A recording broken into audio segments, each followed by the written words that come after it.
if you want your own business, you have to do 12, 14, 16-hour days at the beginning and just roll with it. And whatever happens, happens. I think a lot of people at a 9-to-5 job, they don't want to do a side hustle. They do want to, but they don't want to take the risk.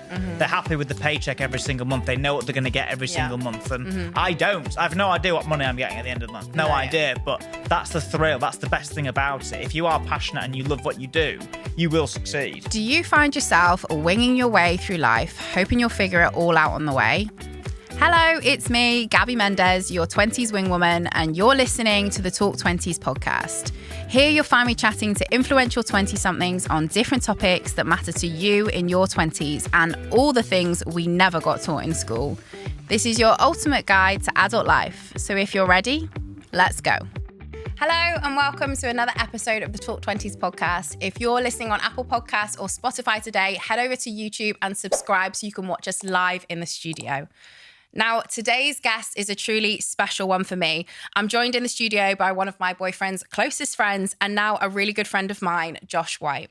I've known Josh for around 7 years, and a little over 3 years ago, Josh mentioned to us that he was launching Copycat Fragrances, an e-commerce business selling quality fragrances at affordable prices. Since then, we've watched him take his idea and catapult it to success, even landing himself a finalist spot in Barclays Entrepreneur of the Year in 2019. Josh now manages a small team who have helped him scale and grow his business. And during the coronavirus pandemic, Josh decided to give a percentage of the revenue generated from one of his sales back to the NHS, raising just over £4,000. I was over the moon when he mentioned he'd like to be a guest on the podcast to share his experiences of starting and scaling an e-commerce business. So hello, Josh.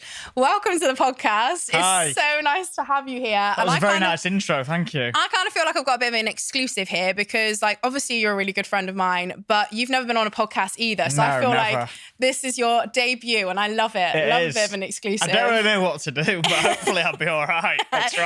Do my best. You'll be amazing. So I'll do my tell us best. a little bit about the beginning of Copycat Fragrances, Yeah. why you started, what kind of made you set out on this kind of journey that has landed you to where you are today? I mean, to be honest, all of my family, they own their own businesses. So my dad, my stepdad, my mum had their own business. So I always knew that was something that I would probably do in my life. I mean, I've been doing Copycat for about 4 years now.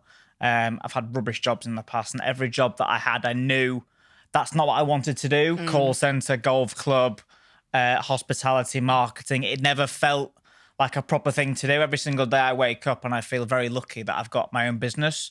And I'm in charge of my own destiny. So when you first started out, and what made you want to start? What made you want to start your own business? What made me want to start my own business probably was the freedom. There's no 9-to-5 schedule or anything like that. I'm in charge of my own destiny. I can go to the gym at 10 o'clock in the morning. I can go at 6 o'clock at night. As long as I have my emails done, all the guys get the work done, etc. Then that's the balancing that I want in my life. I think a lot of people that they have 9-to-5 jobs, they go home, they have their dinner, and then they're absolutely exhausted and they do the whole thing, rinse and repeat all over again. Having your own business gives you the balance that you want in your life, the financial freedom that you want in your life. You can go and do X, Y, and Z. You can go to London for the day like sometimes I do, or see your friends, see your family. Sometimes people are tied down to a desk quite a lot of the time, and that's just not what I wanted to do in my life at all. I did not want to be sitting there working for somebody else, really. There's that saying, isn't there? You can work for somebody else's dream your whole life if you're working for another company. And I think when you start your own business, you're working for your own dream then, and you're bringing other people on board to help you towards your dream, which is probably a really nice feeling to have. I think you have to be. I mean, it's great that you've got your own business, but I think you need to be passionate about it at the same time. There are certain things. I mean, I fell into fragrances, to be honest. But being able to wake up every single day knowing that I am responsible for my life is amazing. And obviously, I've had so much fun along the way doing it for 4 years. It's been an unbelievable adventure. But I would never, if something happened to the business tomorrow, I would set something else up. I would never go back to a 9-to-5 desk job. Entrepreneur. I'd always be an entrepreneur. Always. Yeah. I'm looking for a second product at the moment. Yeah. But I Do you just think love you it. have to be a certain type of person to be an entrepreneur? Yeah, I would say so. working with people that I've worked with now, it's going to sound horrible, my employees, my staff, they have a different mindset to me. Yeah. They're happy to come in, do the work and go home again. I'm on my emails at 10, 11 o'clock at night. I'm up at 7, 8 o'clock in the morning. I watch, obviously the Talk 20s podcast I listen to. I listen to loads of other podcasts.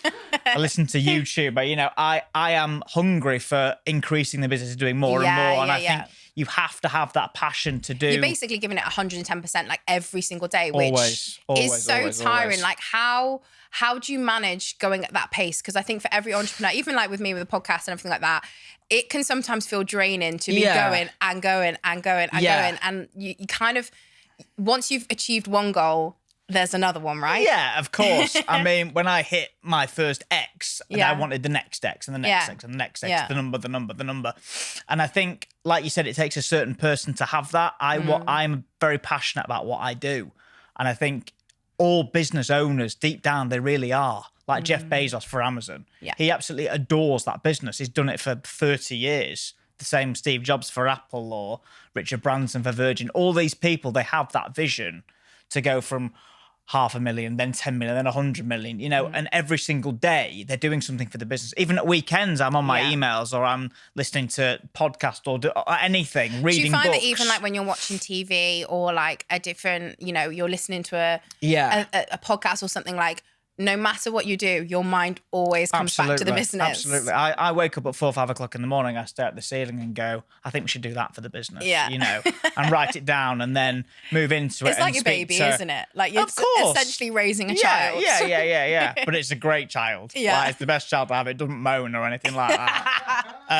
But no, it's phenomenal. I absolutely adore what I do. And I'm very grateful that I've had the opportunity to do it. Yeah. And I've learned so much along the way. You've got to be able to admit your mistakes and learn and constantly listen to people all the time and go, actually, that's a good idea. That's not a good idea. And sometimes it's not going to sound great for this podcast, but actually not speak at all and listen to people that know better than you. That's why I like to listen and read and do bits and bobs. It's just so easy to do. Yeah. And it's so beneficial to run a business. Would you also say that kind of being adaptable to change and everything like that is quite because obviously with the pandemic as well. Yeah. Obviously your e-commerce. Not so ideal. E-commerce did have a bit of a boom like in the pandemic, but like there's still a lot of change that was involved there, right? Yeah, massively. I mean, I furloughed half my staff. The warehouse had to be moved into a social distance place. Everybody had hand sanitizers at each desk. Came in looking like, unbelievable. Like they should be working for the NHS themselves in face masks, and they had the aprons and everything on. Yeah. But I'm very lucky that we actually got through that. So many businesses have unfortunately failed in COVID, but we've actually grown and got better. Do you think that's because you're e-commerce? Yeah, absolutely. Because there was that obviously that time when we couldn't do anything. There was no deliveries, no postal, no whatever. But then after that, and then when everyone was able to buy online again, there was a little bit of a surge. People are still buying online all the time. Like people that aren't going out, like getting drunk or whatever, they still have money in their pockets and they always want to. Like I'm on ASOS every single week. There's stuff coming in or Amazon every single week. My mum the same. Online business is absolutely enormous at the moment, and it's only going to keep going and going and going. So I would like to set up 2 or 3 others, and then you learn along the way. Like the 4 years that I've got the knowledge now, I never had any of that at the beginning. Yeah. So you're not going to make the same mistakes, are you? You're going to do things smarter. Yeah, absolutely. You've got to overcome mistakes and get you further ahead. Yeah, 100%. Every single time that I overcome a hurdle, that's a win. Whether or not it's an increase in revenue or a decrease in revenue, or the business improves or it doesn't improve, I've learned a lesson from that. And if you learn lessons along the way, the business will naturally get stronger. The brand will naturally get stronger, regardless if it's that tomorrow or it's in a month or 6 months or whatever. You always have to learn and overcome your mistakes, and then you will naturally grow from that. I really do believe that. Let's talk about like having the right product then, because I think a lot of people would say that they're interested in e-commerce. They want to get into that world, but they have no idea what to sell. First of all, fragrances. Why was that? Why did Copycat become what it was? Like, how did that kind of start? Yeah, I mean, I used to work for my dad, and one of his old employees came in smelling like what I sell today. That's just the black and white of it.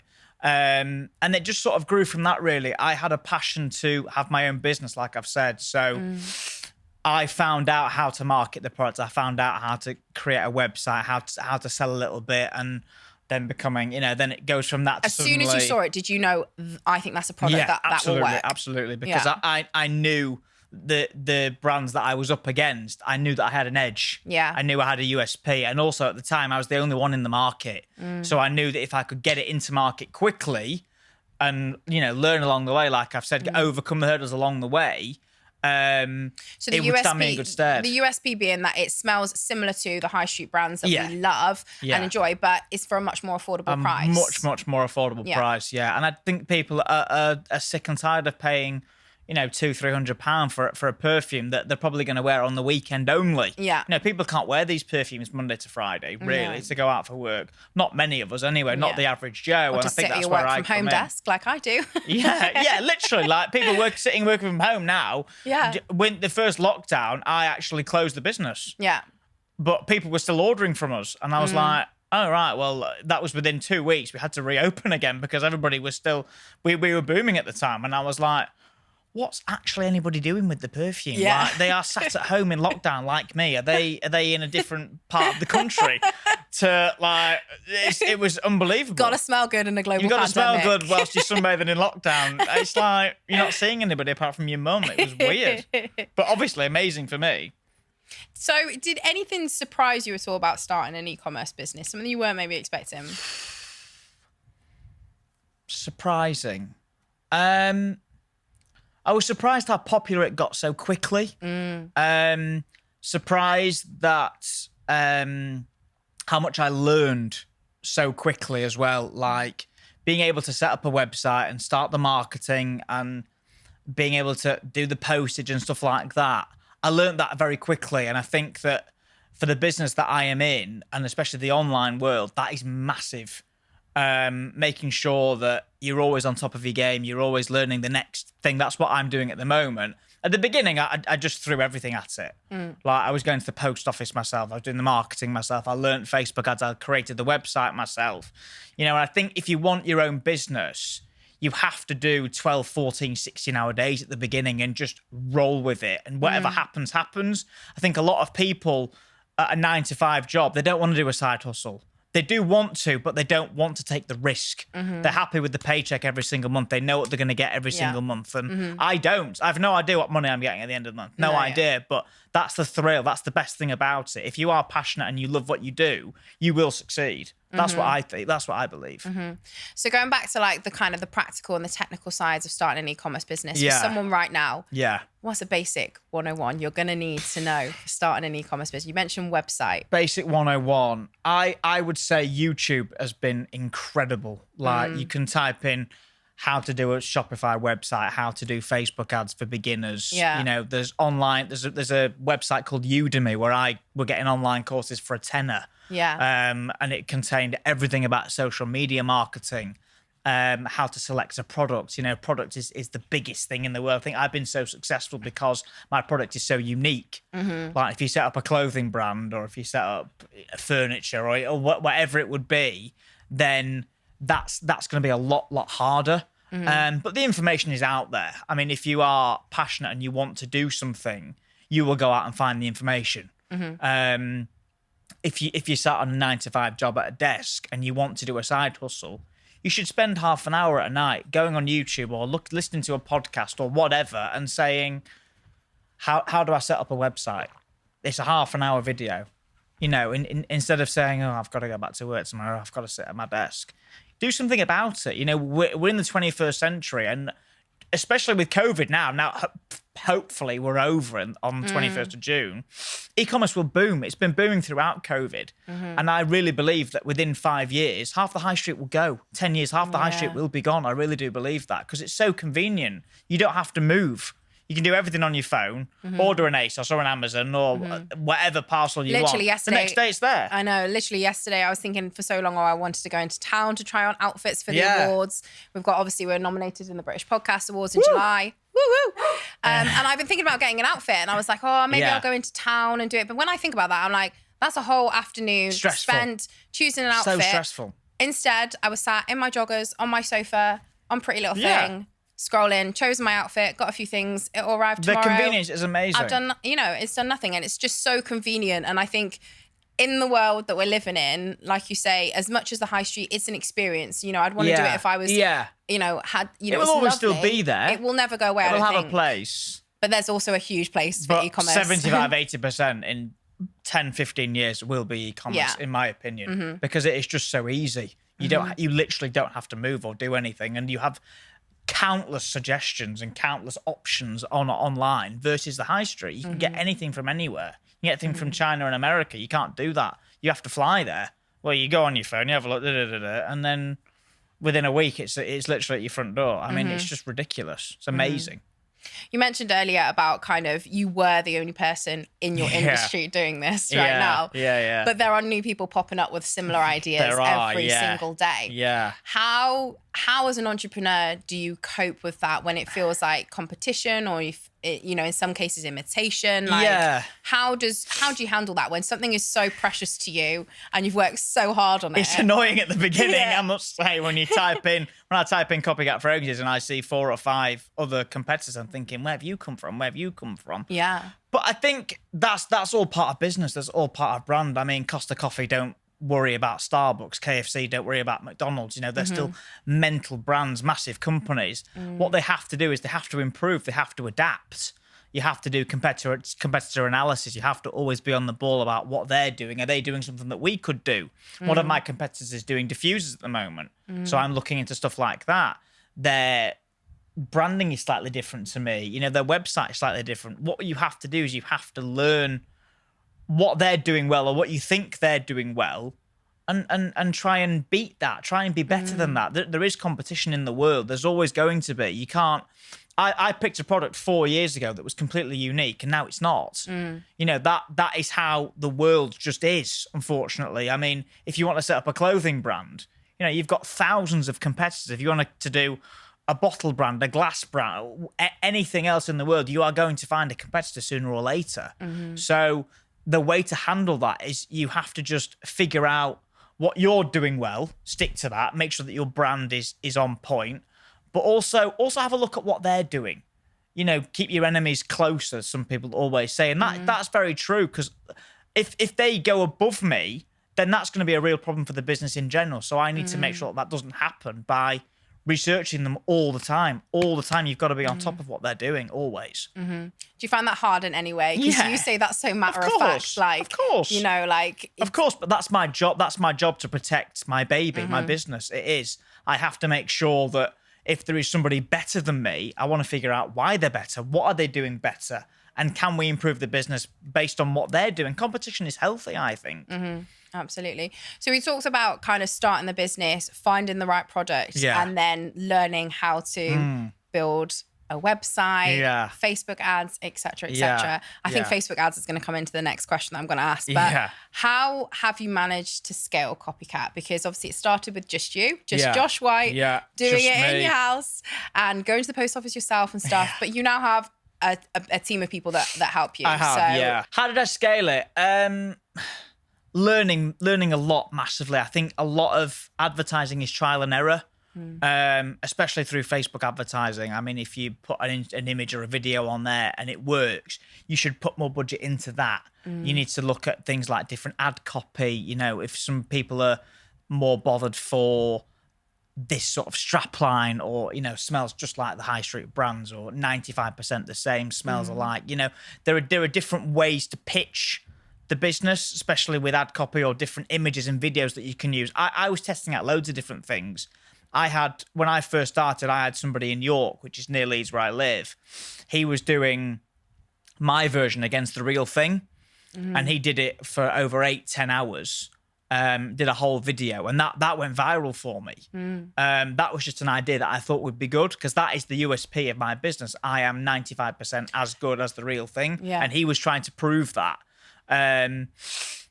The other thing was to hire people that are smarter than you. That's definitely a massive, massive thing for me. I've now got a marketing agency that are just incredible. They're coming up with things that I wouldn't think of. We're discussing things that I've never thought of.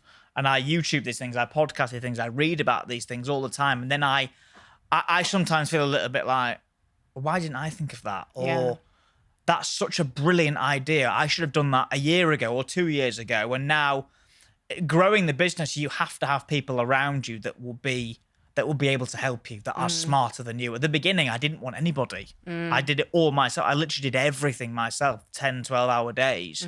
And then I brought my grandpa on board. When did you know that you'd need that support? And like, what were the kind of... I couldn't do it. Yeah. I couldn't do it all on my own. You know, I woke up at 8, 9 o'clock, did the order, and then I did the Facebook ads, and then I did the website, and then I was doing the marketing, and there's just too. It gets to a point where there is just too much for you to do on your own, and you need that help. And that was hiring the first person was one of the hardest things I've done in the business, because I didn't want them to do it wrong. Yeah. It was kind of like, oh, you're doing that.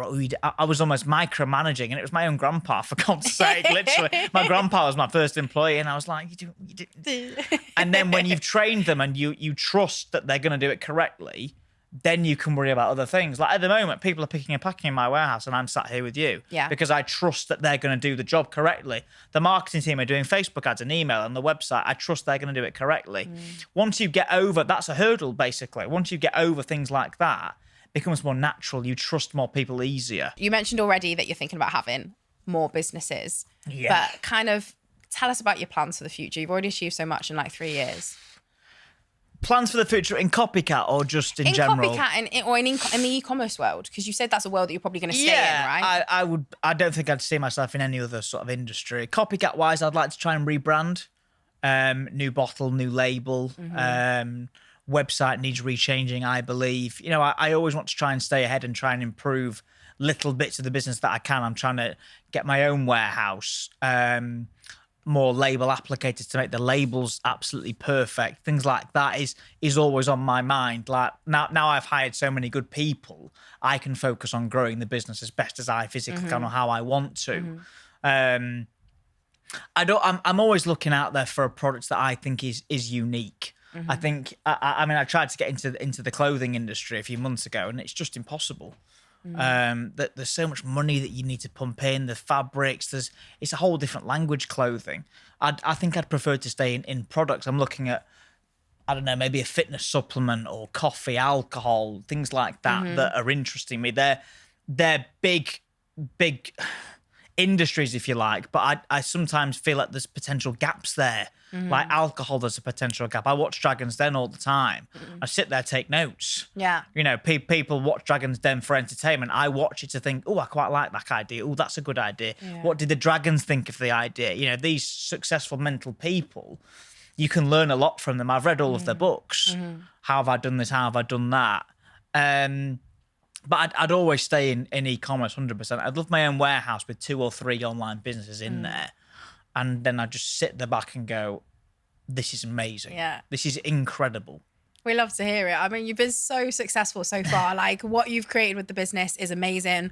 And, you know, you've been able to get the car that you want, that house that you want. Like, I don't think that goes, you know, because your situation was before you were living with family and stuff. So you've been able to do a lot of things that have given you a lot of freedom, like you say. Absolutely. So that's obviously been a real benefit. Yeah. And that's the biggest part about it for me. The more that I'm able to reward myself, if you like, nice flat, nice car, you know, things like that, watch, whatever it is for that individual, that strives you on for more and more and more. The more that you're able to, it is rewarding yourself in a sense, but you reward it because you've worked hard, like the 10, 12, 14-hour days. Nobody sees that. Yeah. All these Dragon's Den, or whoever it is, nobody sees the late nights or the early mornings, or that they're constantly thinking about the business all the time. People just see the success and go, oh, I can do that. I can do this. I can do that.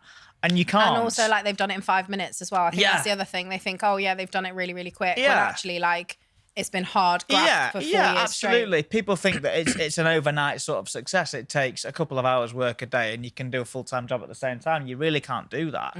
One of the people that I like a lot is a guy called Reese Wabara. He owns Manier Devoir, and he's been doing his business for 7-8 years.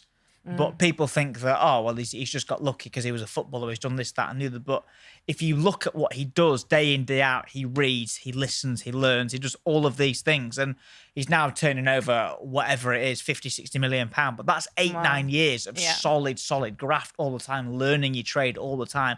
And again, being driven and passionate about it, that you will always keep going, that there's no end, if you like. I'm nowhere near ready to finish or retire. I want more. I want to keep going. When I finish this podcast today, tonight I'll watch some YouTube things, or when I go for dinner, I'm on my phone looking at something, you know. And I think if you want to have your own business, you have to have that drive, that fire inside you. Otherwise, it's going to be a lot harder. Absolutely. Well, it's been amazing chatting to you about Copycat, but I'd love to chat to you a little bit more about your 20s in general. Oh, wow, We need to get the inside scoop. So I love asking this question, and I'm sure you've got a very funny story that you can tell us. Do you have any kind of moment that sticks out in your brain where you've messed up or you've had a complete disaster and you think, I can't believe that I can even call myself an adult? Yeah, I think so. I mean, one of my old jobs was working for a golf club. And one night I had to do the late shift on my own, finishes about 10 o'clock. And I had to pick up the balls on the driving range. And I'm the one in the tractor. Okay. I'm sure people listening will understand what I mean. Everybody goes for the tractor. Like every single person tries to hit the balls at the tractor. And I'd never been in there before. It was like one of my first shifts. And the ball literally hits the tractor. And I just went like that, and it just kept happening and kept happening and kept happening. And then I had to go back round and I had to clean up all the balls afterwards. And I was just thinking, I can't do this anymore. I just don't want to be in the golf club industry anymore. And I actually got a new job the week after and just moved into a bank and thought, I don't want to be in the golf club anymore. And I actually trained to be a professional golfer since I was like 12 or 13. And I just didn't want to be in golf anymore after that. It was just horrendous. Yeah, literally. So the buggy put you off, the tractor put you off. You're just like, no, like this is not the life for me. Raining heavily. I couldn't see anything. I was picking up the balls and everybody's just attacking me. Because they're just hitting balls at you. Just hitting the balls at me. And I'm like, I'm actually picking up the balls for you to re-hit. But then I'm just thinking in my head, when I pick them up and then you're going to go and hit them again, you're hitting them back at me again. So all I'm doing is reloading your ammunition to hit me. So I'm thinking, I'm cleaning the balls and I'm going home. Is that genuinely the moment when you thought? Because like my boyfriend is also the reason you guys know each other is because you're in the golfing world. And that is I never knew that was the reason that you were like, no more golf. I feel like every person that's been in the golf industry will be able to relate to that story as well. Because, I mean, I obviously still play a little bit, but I don't. That's what I mean by I couldn't do working for somebody else or do a different job, because I just wasn't passionate about it at all. It was a paycheck for me at the end of the month. Yeah. And I literally got home that night and I was just like, I need to do something else. Yeah. And I think when you were a kid, you imagined being a golfer, you didn't imagine that moment. You didn't imagine what it would feel like. Because I think when you find something when you're younger, you idolize a lot of things and you think, this is my dream job. I wanted to be Tiger Woods. I'm going to be a golfer. I'm going to go on tour. And you don't actually realize that actually driving a tractor around picking up balls in the rain is actually the reality. It's not as glamorous as it sounds either. Exactly. No. Exactly. So one of the things we like to talk about on the podcast is that none of us are the finished product. We are all working through something. We all have, and you mentioned you listen to a lot of like self-help development kind of podcasts for business and et cetera and stuff. Yeah. Is there anything that you are consciously aware of that you're currently working through to try and be better at the moment? So is there a certain type of podcast that you're working on, whether business or personal? Yeah. I mean, one of the big things that, I've spoken to your boyfriend about this and another friend of mine, is books. I'd say picking the right book is very difficult. A lot of the time I will pick a book and go, I'll really enjoy that. And I get halfway through and I'm just thinking, this is just a drag. It's a drag to read. So sometimes maybe looking at it through another perspective or making sure that book is absolutely correct is a big thing that I'm working on. Making sure that I can sit down and almost book in half an hour to just sit down and just read and not do anything else. And I know that that's going to be a big thing for me to improve my brain, my business, etc. So I try and force myself to get into a sort of habit of doing so. Sitting down on my couch and watching a YouTube thing or Dragon's Den or whatever it would be is very easy. But the books is where there's a lot more information, a lot more in depth and a lot more learning and knowledge that I can get from the book. So I try and make sure that I'm doing more books than YouTube, or I always give myself an hour or 2 hours to try and figure out a learning or a book or a podcast or whatever it would be. But books are definitely much more difficult.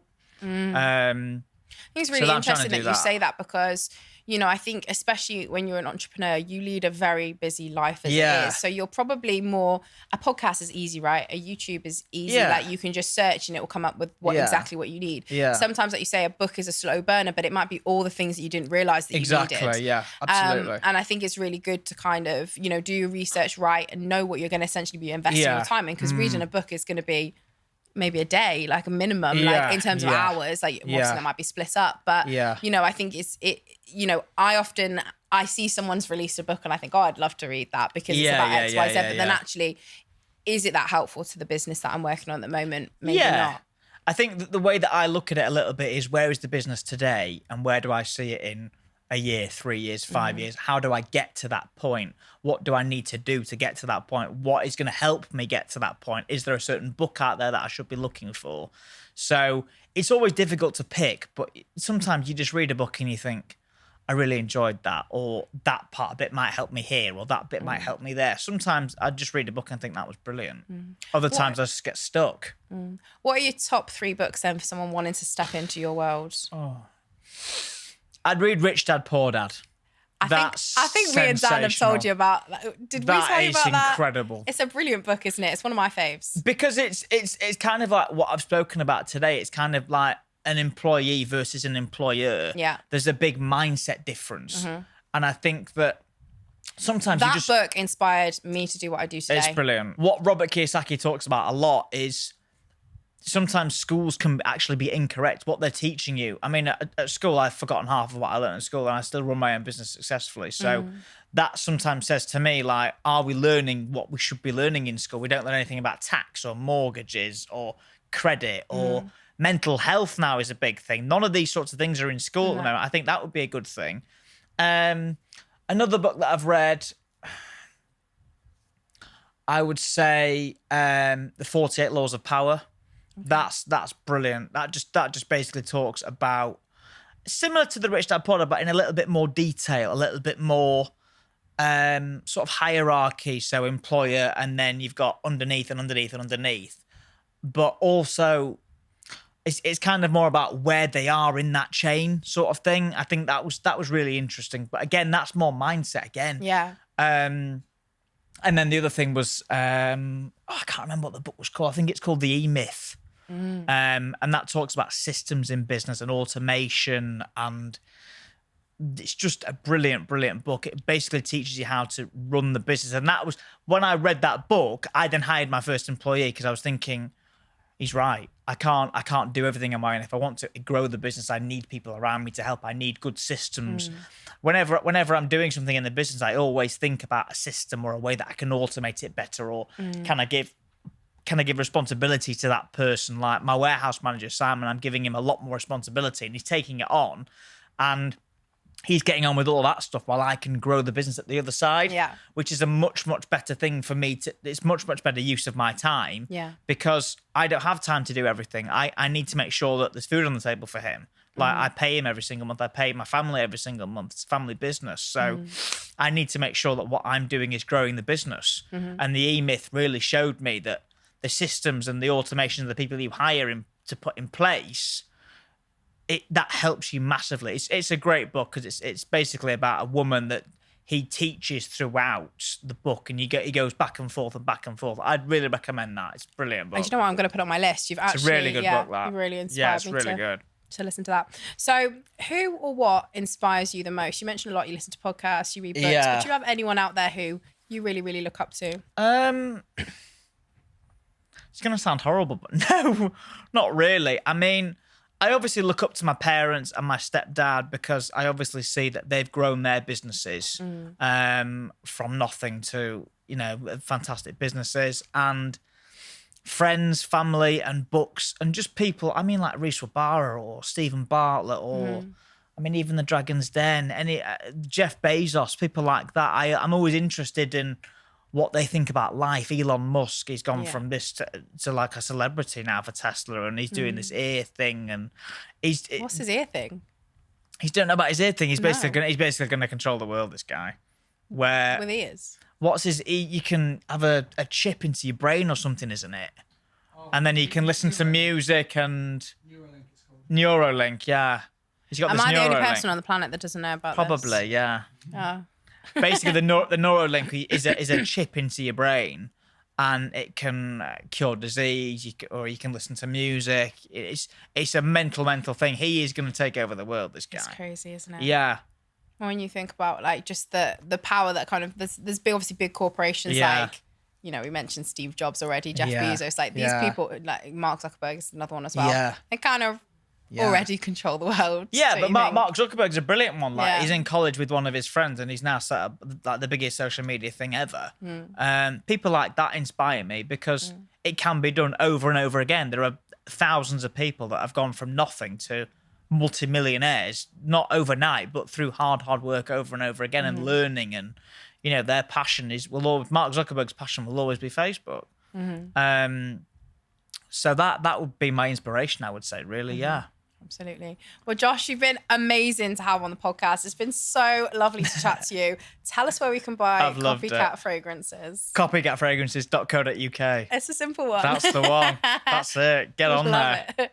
So we always end the podcast by asking one simple question, and it's a really easy one. Yeah. So hopefully you've got, something wise words to Hope share so. with us. What one piece of advice would you give to your 20-year-old self if you could look him in the eye right now? Start a business early. Definitely. I started my business at 24. That's obviously, it's not too late, but I would say if I could start the business at 18, I'd have 10 years instead of 4. And the business could be, much bigger at the moment. Take more risks. Definitely. A lot of people that are in a 9-to-5 job or a call center or whatever they're doing, they're happy with their paycheck every single month, but they do want more out of life. Well, take a risk. What's the worst that can happen? I took a risk, and look at me. Absolutely. So start a business and Start a business Take a earlier. risk. Definitely take risks. Start a business early. 100%. Love it. Thank you so much for coming into the studio My today. pleasure. It's been lovely to chat to you. Thank you so much for tuning in to this episode of the Talk 20s podcast. I hope it inspired you in some way and pops a little pep in your step for this week. Got a spare minute? It would mean the absolute world if you could subscribe, leave a review, or share this episode with a friend. We're on a mission to help as many 20-somethings navigate their 20s as we can, and we really cannot do it without your support. We also love to hear from you. You can find us on all platforms via the handle @Talk20s. And if you're struggling with something in your 20s that we haven't already covered in the podcast, DM us and let us know so we can cover it in a future episode. And for more stories of inspiration and resources to help you make the best of your 20s, head to our website, talk20s.com.